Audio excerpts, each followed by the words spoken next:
Me responda uma pergunta. Uma criança perfeitamente normal pode se tornar um assassino implacável?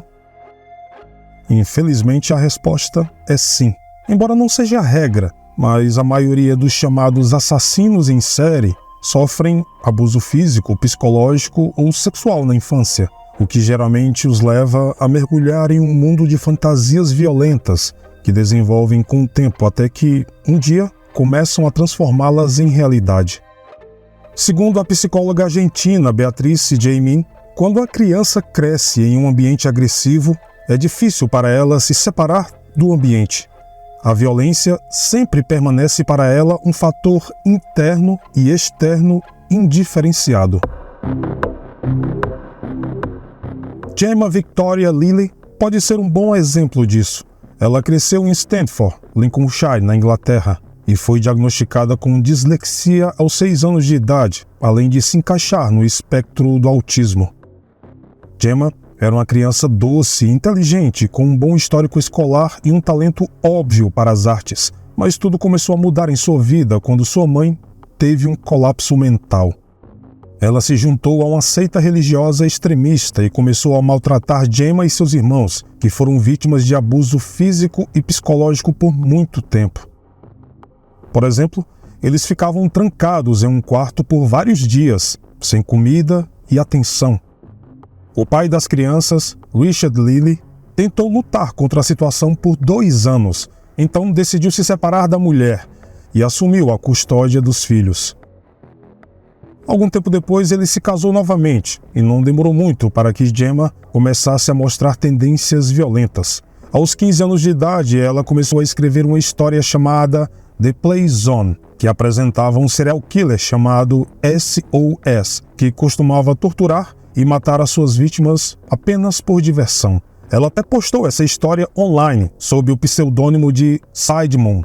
Apesar de não ser de seu agrado, seu pai, Richard, a incentivou a continuar escrevendo por achar que era apenas uma obra de uma mente criativa. Mas SOS estava se tornando mais que um personagem fictício.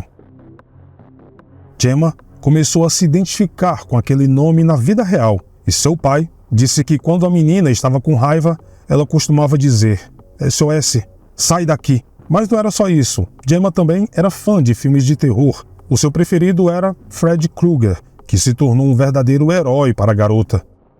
Em 2010, aos 18 anos, Gemma decidiu se mudar para a Austrália.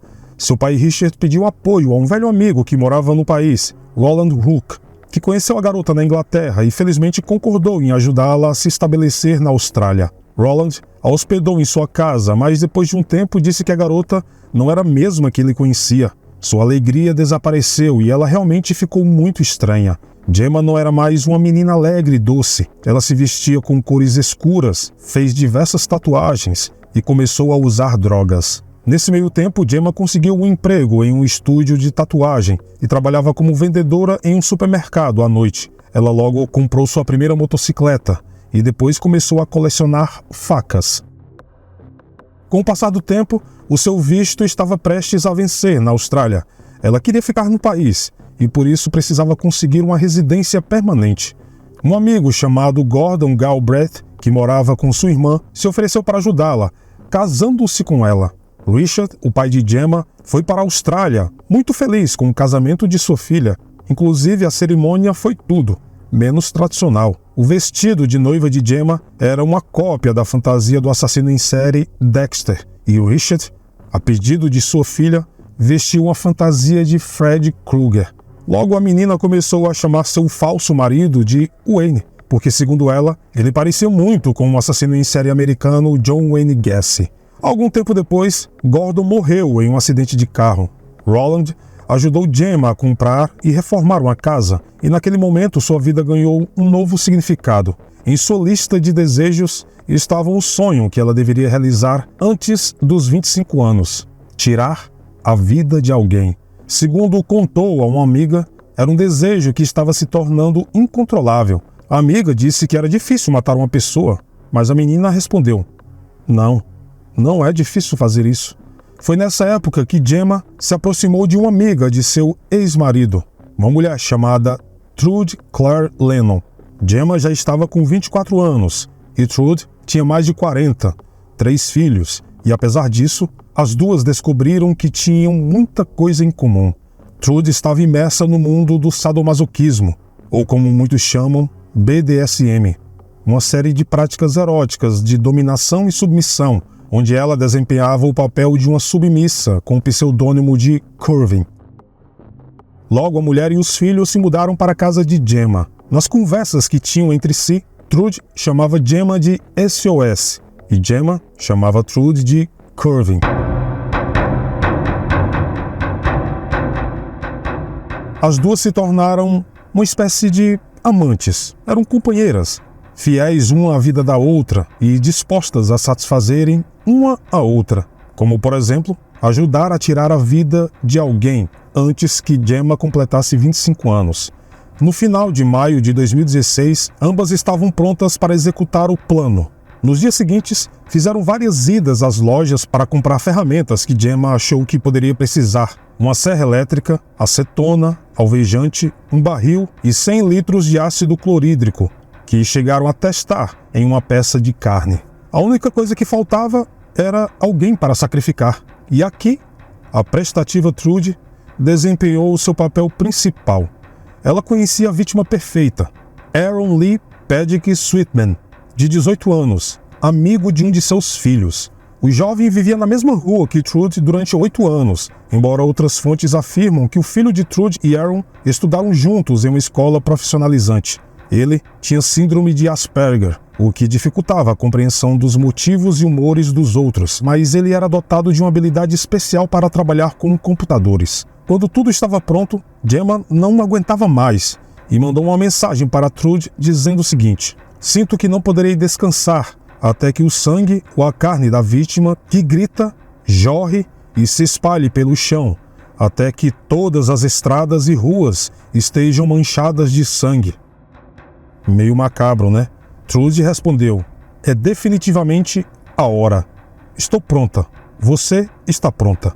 Numa segunda-feira, dia 13 de junho de 2016, Aaron estava tomando café com Adrienne Reed, uma mulher que conheceu na igreja, quando seu telefone tocou. Trude o convidou para ajudar a ajeitar um computador, afirmando que lhe pagaria pelo trabalho.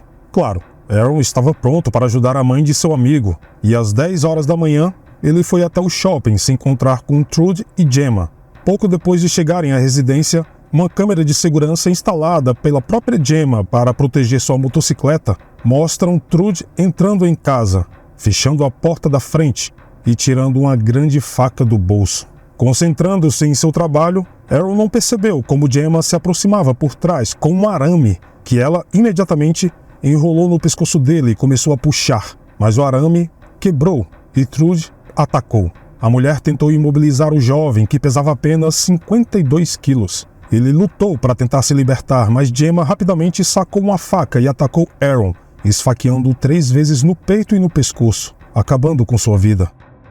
Por alguma razão desconhecida, as mulheres abandonaram o plano de se livrar do cadáver usando o ácido clorídrico e, em vez disso, levaram o corpo para uma sala que aparentemente haviam preparado para a tortura, coberta com uma lona plástica.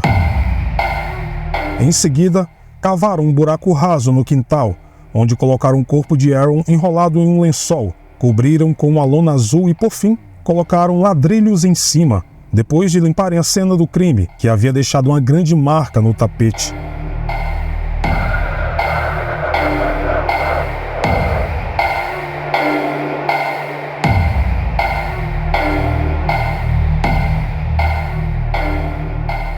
Quando Aaron não foi para a igreja no dia seguinte, a senhora Reed, com quem ele tomou café no dia de sua morte, começou a procurá-lo por todos os lugares. Ligava para o seu telefone, mas ele não atendia.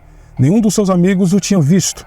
A mulher procurou as autoridades para denunciar o seu desaparecimento, enquanto Gemma estava eufórica após cumprir o seu tão esperado sonho e enviou a Trude uma mensagem afirmando o seguinte: "Agora eu vejo o que nunca vi antes e sinto o que nunca senti antes. Estou pronta para repetir." Então Trude respondeu: "De jeito nenhum, SOS." Mas Gemma não conseguia acalmar a sua empolgação e ela não conseguiu se segurar e começou a se gabar para um colega do supermercado onde trabalhava de que finalmente tinha realizado o seu sonho. Ele perguntou o que ela queria dizer Então ela contou com entusiasmo tudo o que tinha feito. O homem, após ouvir essa confissão chocado, chamou a polícia. Enquanto isso, as autoridades estavam à procura de Aaron.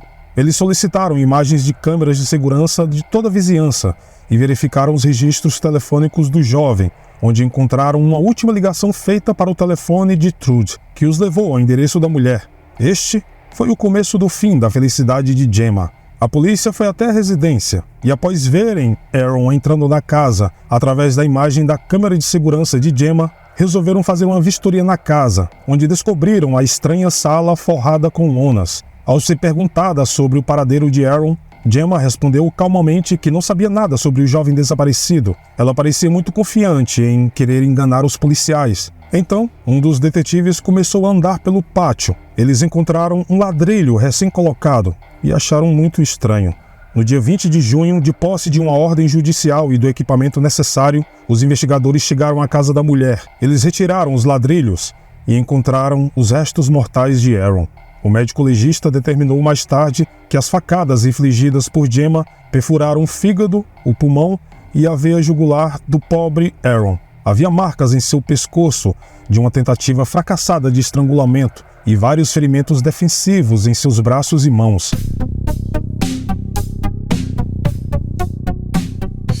Gemma Lilly e Trude Lennon foram presas e acusadas de assassinato 2 dias depois. Após a prisão, cada uma das mulheres tentou salvar sua própria pele. Trude afirmou que não estava envolvida no assassinato, mas foi testemunha e ajudou a esconder o corpo. Gemma foi mais categórica, afirmando que ela nem estava em casa e não fazia ideia do que tinha acontecido. Afirmando que a última vez que viu Aaron, ele estava sentado no computador. Então, ela foi para o quarto e dormiu até o dia seguinte. No entanto, a garota admitiu mais tarde que ajudou a enterrar o corpo. Ao serem questionadas sobre suas mensagens de texto, conversas online, armas e outras evidências encontradas na casa, as mulheres afirmaram que tudo estava relacionado a um livro que Gemma estava escrevendo. Mas não adiantou disfarçar. As duas foram levadas a julgamento em outubro de 2017, na Suprema Corte da Austrália Ocidental, onde elas se declararam inocentes. Mas, 3 semanas depois, os policiais conseguiram traçar de forma irrefutável todos os acontecimentos daquele dia. Elas não tinham como escapar. O ponto crucial foram as imagens do shopping, onde Trude e Gemma são vistas recepcionando Aaron, além das manchas de sangue no tapete, que elas tentaram jogar fora, mas foi recuperado pela polícia. Durante a audiência, foi apresentada uma carta que Gemma Lilly escreveu para o ator Robert Englund, que interpretou seu personagem preferido, Fred Krueger, no cinema. Em um trecho da carta, ela escreveu o seguinte: curiosamente, sempre percebi Fred como um pai. Fred era quase um anjo da guarda para mim. Eu ficaria bem só imaginar em te abraçar, Fred.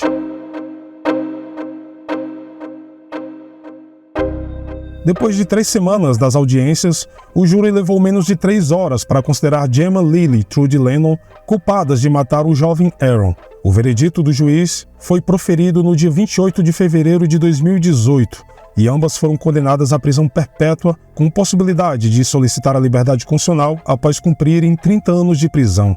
Durante a sentença, o juiz Stephen Hall chamou o assassinato de moralmente abominável e observou que ambas as mulheres eram igualmente responsáveis por tudo. Não há dúvida de que vocês duas pretendiam matar o Sr. Pedic. Não há nada que indique que qualquer uma de vocês teve o menor remorso pelo que fez. A mãe de Aaron afirmou após a audiência que ambas as mulheres eram animais nojentos e sob nenhuma circunstância elas deveriam ser liberadas da prisão.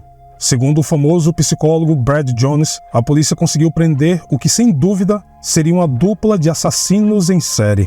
Gemma Lilly lutou pela sua liberdade e recorreu da sentença em abril de 2019, mas o recurso foi negado em outubro do mesmo ano.